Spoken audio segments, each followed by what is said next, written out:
meu espírito, e farei que andeis em meus estatutos e guardeis os meus juízos e os observeis.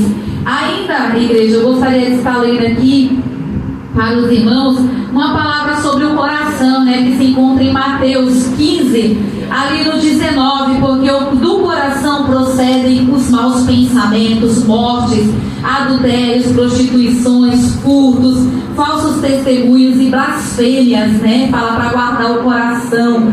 E por que fala aqui nessa palavra? A partir do 18 fala assim, que mais o que sai da boca procede do coração, e por isso contamina o homem. Aí sim, no 19 fala, né, que do coração vem esses maus comportamentos, né, que são as iniquidades e são os pecados, né?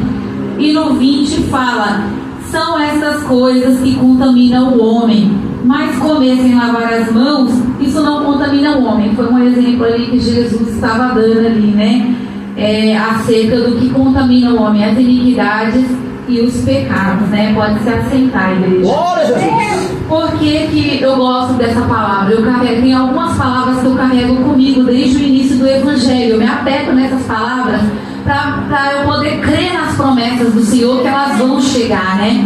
E por que eu amo essa palavra? Porque outrora, essa pessoa que tinha um coração de pedra era nós. Outrora era nós que fugia, né, do Evangelho, que não acreditava, que não queria o Evangelho. E o Senhor, Ele entrou dentro do nosso coração. Ele fez uma chama arder tão forte do Espírito Santo dentro do nosso coração. Essa chama ardeu tanto que nós estamos aqui hoje. Aleluia. E nós precisamos multiplicar essa chama que queimou nosso coração. Nós precisamos batalhar pelas almas, batalhar pelos nossos familiares. E às vezes nós nos encontramos adormecidos quanto à conversão de almas. Nós nos encontramos até mesmo descrentes. São tempos difíceis, onde pessoas deixaram de praticar sua fé. Como que a gente pratica a fé? Eu creio na palavra do Senhor e por isso eu pratico. Por isso eu saio da minha casa para vir até a igreja, porque eu creio, porque eu pratico essa fé, porque eu oro, porque eu estou praticando com a fé, onde eu acredito que Deus está escutando e que Deus vai me responder. Isso tudo é uma prática da fé. E nós percebemos que no tempo de hoje as pessoas estão deixando de crer e deixando de praticar, deixando de frequentar igrejas, deixando de orar, deixando de pregar a palavra, deixando de acreditar que almas vão se converter, mas que essas pessoas não venham ser nós. Antigamente as pessoas traziam uma camiseta para a igreja de uma pessoa que estava no mundo desconvertida. Por que hoje em dia não traz mais? Porque deixou de praticar, deixou de crer. E automaticamente as pessoas estão deixando de fazer coisas, deixando de orar, porque ultimamente elas estão mudando as práticas. O mundo está corrompendo, mas essa palavra ela continua viva e eficaz. Nós sabemos que Ezequiel se levantou no tempo que as pessoas estavam rebeldes por demais, mas ele não deixou de ser levantado por Deus e ele não deixou de obedecer por conta da rebeldia das pessoas. Hoje em dia as pessoas estão rebeldes, mas não que antigamente elas não estivessem, porque as pessoas sempre foram rebeldes, sempre foram ingratas e sempre houve conversões. Nós éramos esses rebeldes, nós éramos esses ingratos, e Deus sempre converteu. O poder de Deus sempre existiu e sempre existirá. Deus não mudou.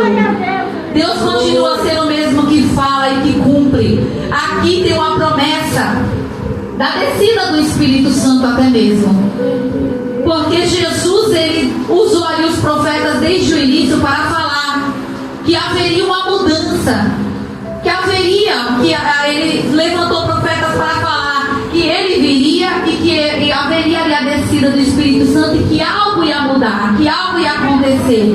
Então quando ele fala que ele daria um coração novo, até mesmo ele nessa promessa inclui a descida do Espírito Santo, a morte de Jesus de cruz, a vinda de Jesus, a ida de Jesus, né?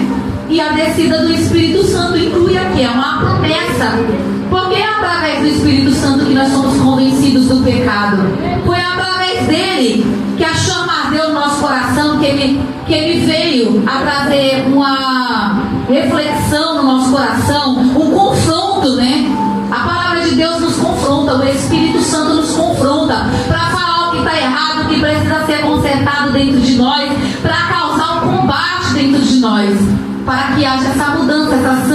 santificação. E não é diferente. As pessoas que estão no mundo, elas têm uma promessa sobre a vida delas. E se elas têm sobre a vida delas um selo para que sejam salvas, mais cedo ou mais tarde elas vão ser convencidas pelo Espírito Santo do Senhor do pecado, da destruição e do juízo que há de sobre essa terra. Porque o inimigo, ele está destruído, não tem como negar. E existe uma palavra de juízo sobre essa terra. Vai haver o juízo do Senhor, vai haver o grande dia do juízo final. Essa palavra está sobre essa terra, e por mais que o inimigo tente cegar os olhos das pessoas, o inimigo não pode contra o poder de Deus. Essa palavra é muito poderosa. Nós sabemos que Deus, quando o inimigo ali intentou usurpar, intentou tomar ali o trono do nosso Deus, Deus não combateu com criatura. Ele mandou criatura contra criatura. Ele mandou um anjo expulsar o rebelde, e houve batalha no céu. Então Deus, ele está muito elevado. Um anjo só matou 185 no arraial ali dos midianitas, né? Então Deus está muito elevado. Ele não vai guerrear com criatura, ele não vai combater com criatura. Ele mandou um anjo ali, criatura contra criatura, que expulsou ali o rebelde, que queria ali usurpar a adoração do nosso Deus. A palavra de Deus está firmada, o trono de Deus está firmado, não pode ser mudado. E nós temos que cumprir o nosso papel. Às vezes a gente esquece do nosso papel. Infelizmente a gente esquece do nosso papel. Quando eu falo de trocar coração, Deus já abriu o nosso entendimento. Nós já estamos aqui no dia de chuva. Nós já estamos aqui um dia que nós cumprimos todas as nossas tarefas. Seja qual for o motivo que nos trouxe até aqui. Se foi porque a gente quer uma conversão do familiar, se foi porque a gente quer uma bênção, se foi porque a gente quer a nossa salvação. Independente do motivo que nos trouxe até aqui, nós já estamos no propósito. Mas tem outras pessoas que ainda não estão dentro deste propósito. E o Senhor está nos levantando para guerrear por essas pessoas que ainda não estão neste propósito. E o Senhor está nos convidando nessa noite a reacender a chama de dentro do nosso coração, de saber qual é o nosso campo missionário, de entrar para essa batalha, de entrar para essa peleja. Outrora, igreja, eu achava que bastava eu louvar. Bastava eu louvar que o inimigo ia bater em retirada, porque a palavra do Senhor diz: resisti ao inimigo e ele fugirá de vós. Então eu achava que bastava eu louvar, eu achava que bastava eu conhecer a palavra de Deus, mas não basta, tem que entrar em confronto contra o inimigo e usar a autoridade que o Senhor nos deu. O inimigo, ele conhece o nosso deitar, o nosso levantar, porque ele está ao redor observando, procurando a quem destruir. Então ele está nos observando com certeza. Tenha a certeza absoluta. O inimigo está te observando, ele está ao redor procurando a quem bramar, a quem tragar. Aleluia, Jesus, glória a Deus. E enquanto ele estiver ao nosso redor, ele procura uma oportunidade contra nossas vidas, mas ele nos conhece. E eu achava que quem ia me expulsar o inimigo da minha casa era um pastor. Eu achava que bastava eu ficar ali louvando e eu ficar ali na paciência que o inimigo ia sair. Mas eu vim lembrar os irmãos mais uma vez que quando ele foi expulso do céu, ele não saiu. Ele saiu sem guerra, igreja? Eu venho a perguntar para vocês nessa noite: quando o inimigo foi expulso do céu, ele saiu sem batalha? Ele é obediente para sair quando ele é expulso? O inimigo, ele não tem vergonha, ele não tem temor, ele não tem obediência. Foi necessário uma batalha para ele ser expulso. Quando Jesus estava pregando no sábado na sinagoga e se levantou ali uma pessoa endemoniada, Jesus mandou ele sair. Foi exatamente quando Jesus começou a falar de autoridade. Eu não vou entrar aqui nesse tema para não tomar muito tempo, mas quando Jesus começou a falar de autoridade para os discípulos, Jesus estava pregando no sábado na sinagoga, se levantou ali um homem endemoniado. Jesus mandou o demônio sair, sabe o que ele fez? Ele esperneou. Jesus mandou ele calar a boca, ele gritou. Ele é rebelde desde sempre, ele não sai sem batalha, sem jejum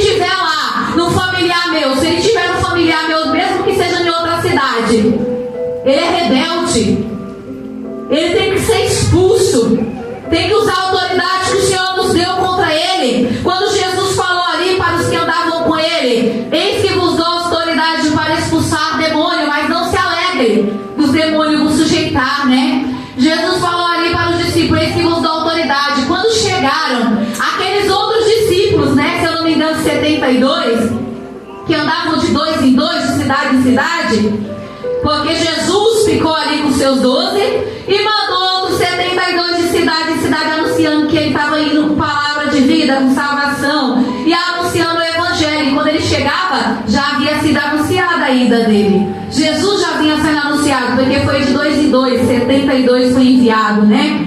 Então, quando eles receberam a palavra, a autoridade também de expulsar demônios, eles também receberam, mesmo sem saber, os demônios começaram a se sujeitar a eles nas cidades onde eles estavam. Os demônios começaram a se sujeitar. E aí, quando eles retornaram, eles falaram: olha, os demônios se nos sujeitam. Jesus falou: não se alegre dos demônios vos sujeitar. Se alegre do seu nome, está escrito no livro da vida. Então nós temos autoridade sobre a nossa mão, só que se a gente não usar ela, ela fica cauterizada.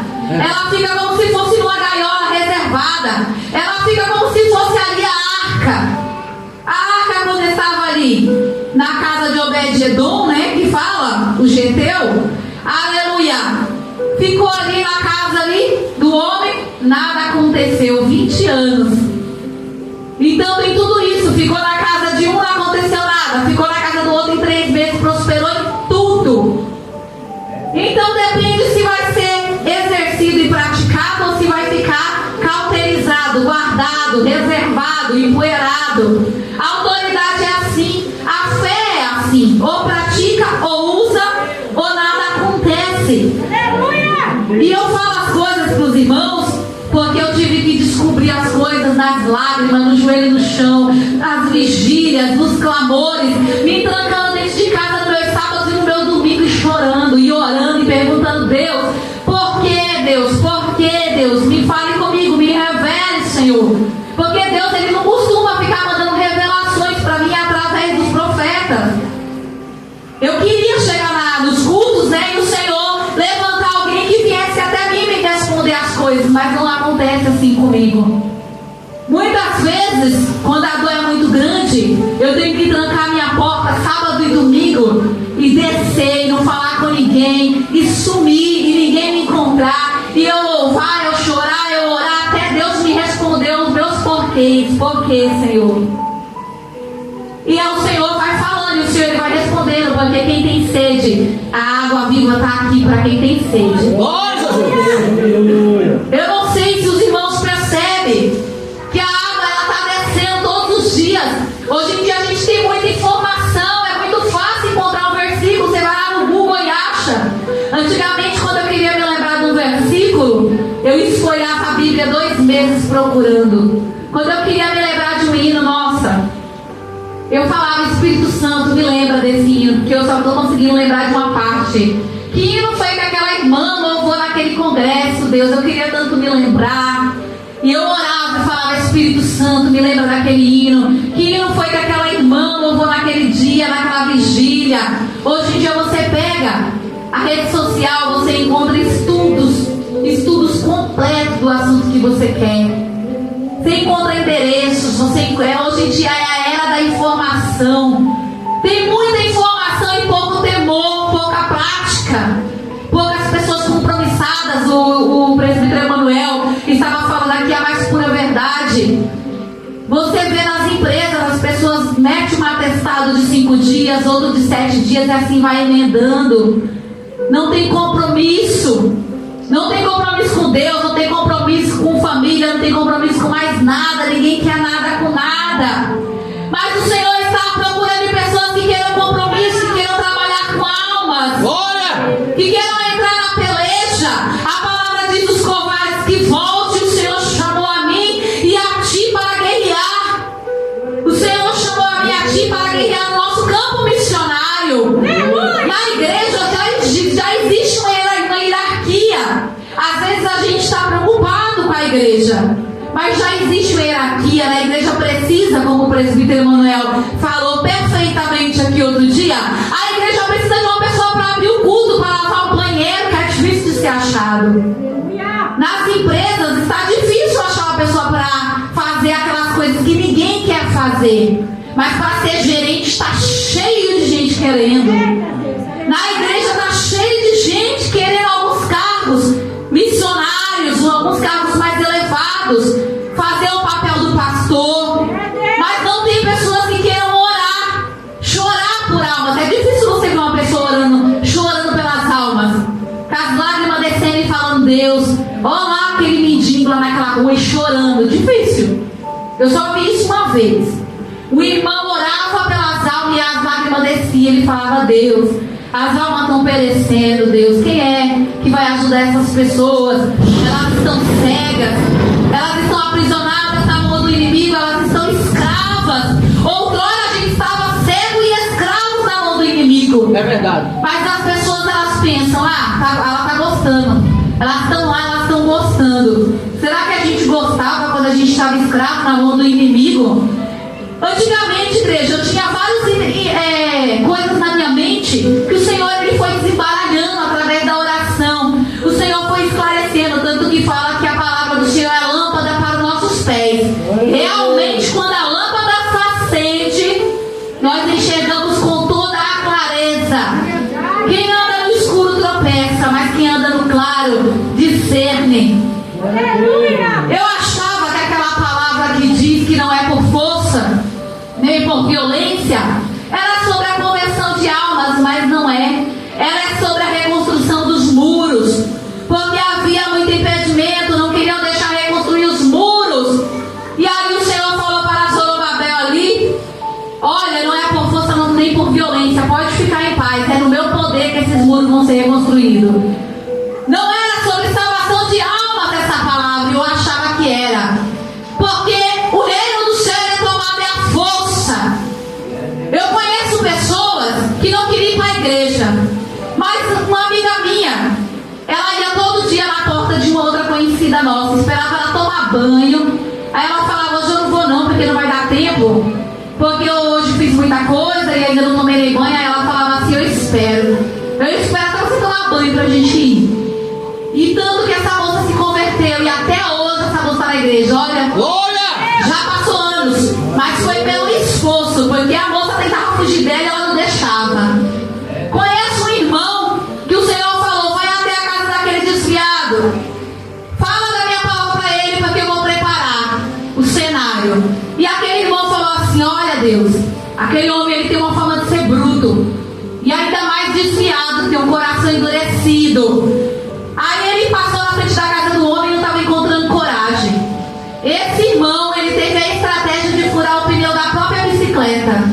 E aí ele ficou ali na frente da porta do homem, com aquele pneu da bicicleta furado. Aí aquele homem saiu para ajudar ele, e ele conversou com aquele homem, e aquele homem: eu sou desviado.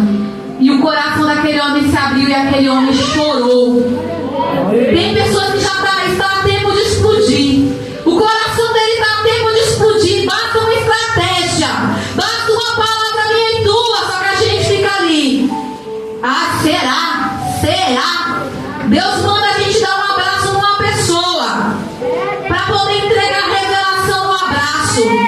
A gente não dá um abraço, a revelação não vem, aquela pessoa vai embora com o coração duro e tempo de explodir, com vontade de chorar, e ela vai chorar lá na casa dela, porque na igreja ela não conseguiu chorar. Quantas pessoas entram na igreja com vontade de chorar e saem com vontade de chorar? Então a gente tem que romper essas barreiras. Temos que entender o nosso campo missionário. Existe um campo missionário para cada pessoa. Umas pessoas é na cadeia, outra nos hospitais, outra é nos lares, outra é na praça. Mas no corpo, tudo tem sua serventia. A unha teve a serventia. Um caco de telha teve uma serventia para Jó. Como dizem, um dia foi telha, um dia foi telhado, um dia protegeu a cabeça de Jó, mas agora a casa dele estava sem telhado, estava descoberto. Mas o caco de telha serviu para conforto, para ele se coçar. Ele não tinha mais telhado sobre a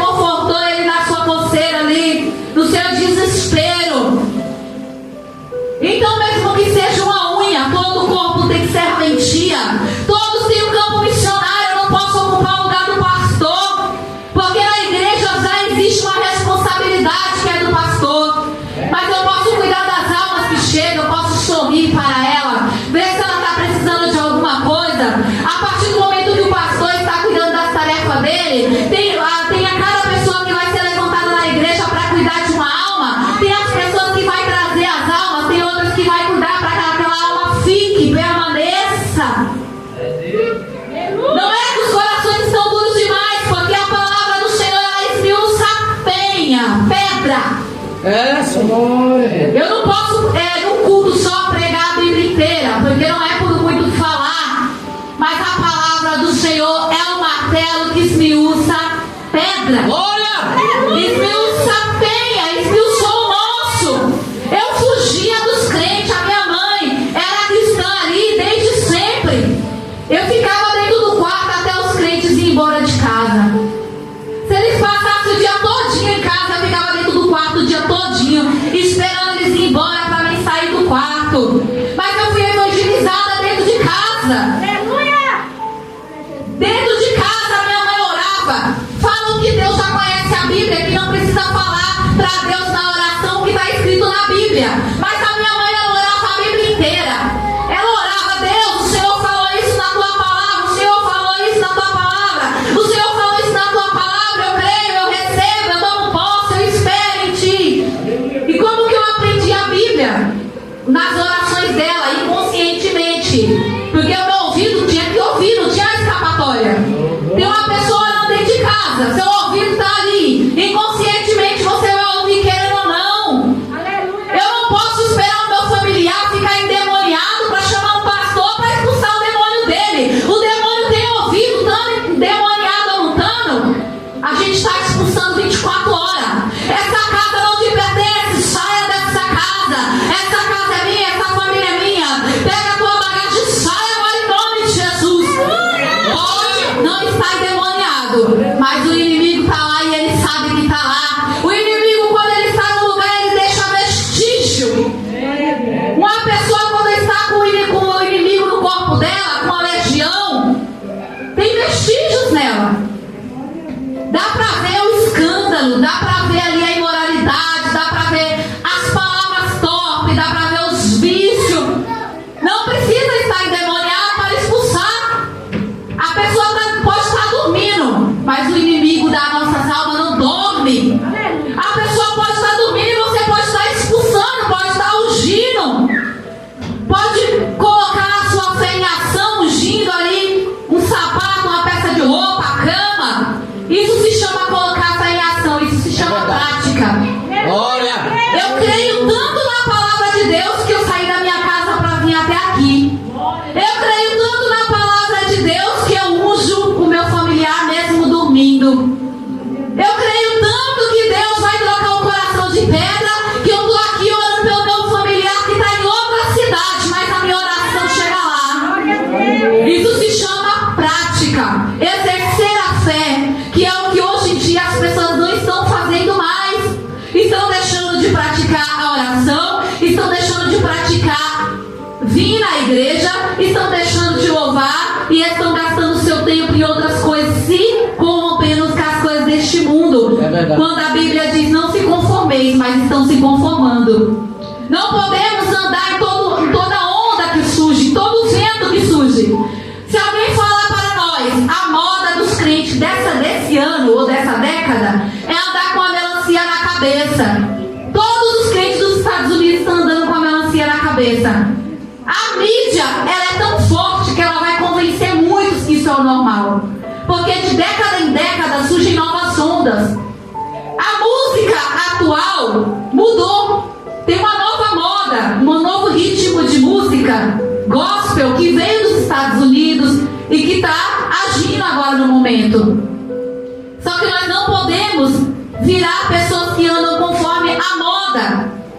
Nós temos que ter a nossa mente, que a nossa base é palavra, é oração, é autoridade sobre demônios, é expansão do reino dos céus, louvor, jejum. Nós temos uma base que não pode mudar. É verdade. A moda pode ser o que for. Eu não posso ir em toda onda que aparece, mesmo que seja de década em década. Não me importa o que está acontecendo. Eu prefiro os costumes antigos. Eu prefiro ficar na minha base, que dá resultados. O Senhor nos chamou para ficar firmes no propósito. O Senhor, Ele troca coração. Nós temos um testemunho que Ele troca coração, porque Ele trocou o nosso. O testemunho nós já temos. A certeza nós já temos, porque Ele abriu nosso entendimento. Outrora éramos cegos. Outrora andávamos escravizados pelo inimigo.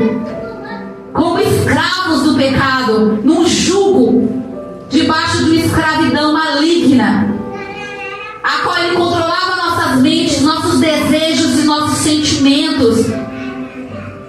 A hora não espera, igreja. Para finalizar, eu gostaria de lembrar aos irmãos que a palavra do Senhor, ela diferencia iniquidade de pecado. O mundo está perecendo por falta de arrependimento. Todos na Bíblia, eles em algum momento eles erraram. Esse não foi o problema. O problema é a falta de arrependimento, de conversão. E não tem ninguém que fale para as pessoas mais hoje em dia: olha, você está errado. O Senhor nos chamou para exortar. Exortar não é com arrogância, não é ser superior, mas exortar é corrigir. Como que eu posso corrigir outra pessoa? Reconhecendo meus próprios erros, reconhecendo que eu sou tão falha quanto ela, tão carente de Deus quanto ela. Porque exortar é corrigir. E muitos têm falado hoje em dia: não me julgue, quem é você para me julgar? Porque eu sei que você já fez isso, você já fez aquilo, já fez aquilo outro. E nisso, por falta de autoridade do Espírito Santo do Senhor, nós nos calamos. Mas nós estamos aqui exatamente para corrigir uns aos outros. É para isso mesmo que nós estamos aqui, para exortar uns aos outros. Esse é o nosso papel. Para que a nossa mente não venha se cauterizar pelo engano do pecado, não venha se endurecer, corrigir uns aos outros no dia que se chama hoje, para que ninguém se perca e seja condenado pelo engano do pecado. Então não é com arrogância, não é sendo superior, é sendo igual. Olha, meu irmão, olha, minha irmã, outrora eu também estava escravizado pelo inimigo. A palavra do Senhor oferece misericórdia.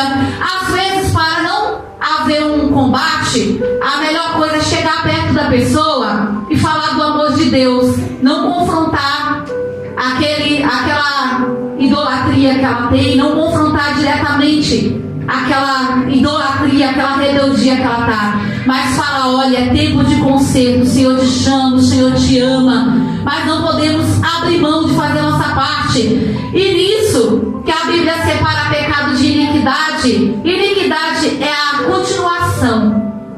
Pecado eu faço uma vez, iniquidade foi o motivo de todos na Bíblia ser penalizado, a continuação. Quando Samuel ouviu a voz do Senhor, nosso Deus chama ele, e ele não reconhece a voz do Senhor, ele fala para ele: olha, quando ele chamar de novo, você diz: eis-me aqui, e depois você me fala. Quando ele pergunta para Samuel, ele fala assim: Samuel, me fale tudo, me fale tudo o que ele disse, não me ocultes nada, pode falar. E aí Samuel fala: olha, ele falou que você já está avisado, que a sua linhagem vai ser excluída por conta da iniquidade. Quando Satanás foi expulso, o anjo caído foi expulso do céu, foi por conta da iniquidade. Não posso abrir todos os versículos agora para poder falar para os irmãos, porque fica muito extenso, mas tem um versículo que fala que aquele que andava no meio das brasas que se acendem, né, que o trono é cheio do resplendor da glória de Deus, brasas de assim se acendem pelo resplendor da glória do Senhor. E a palavra do versículo fala que aquele que andava entre as brasas foi expulso por conta da sua iniquidade, por conta da arrogância do seu coração. E quando fala: apartai-vos de mim, que eu não vos conheço, vós que praticais a iniquidade. Então muitos estão preocupados com o pecado, mas o problema é a prática continuada, a continuação, aquele pecadinho de estimação. Então nós estamos aqui exatamente para julgar uns aos outros, porque a palavra de Deus nos dá respaldo. Nessa noite não se intimide. Pode chegar nos corações endurecidos mesmo, porque o Senhor, Ele é o martelo que esmiuça a penha. E a palavra do Senhor diz: quando escutar a palavra do Senhor, não se endureça o vosso coração. Quando for corrigido, não se endureça o vosso coração, aceite. Porque o Senhor corrige aquele que ama. Quantas vezes a gente, para conviver em sociedade, para lidar com pessoas, a gente tem que se calar. A gente vai chorar em casa e no outro dia está tudo bem. O Senhor não nos chamou para lidar com pessoas mesmo. É difícil mesmo, é normal. É desse jeito mesmo. Não estranheis a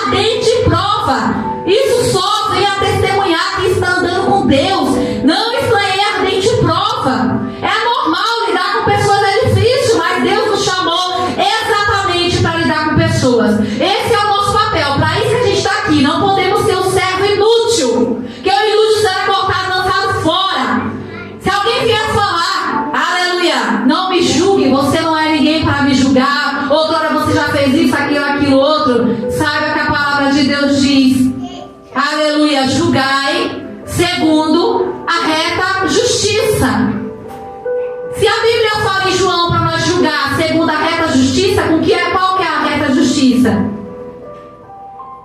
Se eu usar os meus parâmetros, eu vou estar julgando errado. Porque os meus parâmetros são falhos tanto quanto das pessoas demais. Então, quando a palavra diz julgar segundo a reta justiça, é para encaixar na Bíblia. Para mim falar da palavra do Senhor, para mim colocar a palavra do Senhor na minha vida, na vida dos meus semelhantes, para mim poder corrigir. É para isso mesmo que a gente está aqui, para corrigir uns aos outros, para que não se perca. Senão a gente não estaria aqui, a gente seria inútil, na verdade. Estamos aqui para isso. O reino de Deus, ele é tomado, é a força. Para que uma pessoa venha se converter é necessário muito esforço. Não é aguardando até o dia que a pessoa queira. Não é. Infelizmente eu achava que era dessa maneira. Eu achava que não era por força e por violência. O dia que ela quiser ir para a igreja, ela vai. Não é bem assim. É melhor os nossos filhos na igreja à força, chorando, com cara feia, com a cabeça baixada, dormindo, do que no mundo. É melhor a gente colocar aquele louvor, aquela oração, e todo mundo em casa ficar com raiva, do que eles nunca escutar um louvor, nunca escutar uma palavra, e o mundo reinar na vida deles. Então o nosso papel é muito importante com nossos familiares e com nossos vizinhos. Por quê? Porque aquele que não cuida dos seus negou a sua fé. Eu agradeço a minha oportunidade em nome de Jesus. Glória a Deus. Quem recebe essa palavra? Louvado seja Deus. Jesus é bom, Jesus é maravilhoso. Glória a Jesus. Vamos passar aqui para o presbítero Zé do Bito, dar os avisos.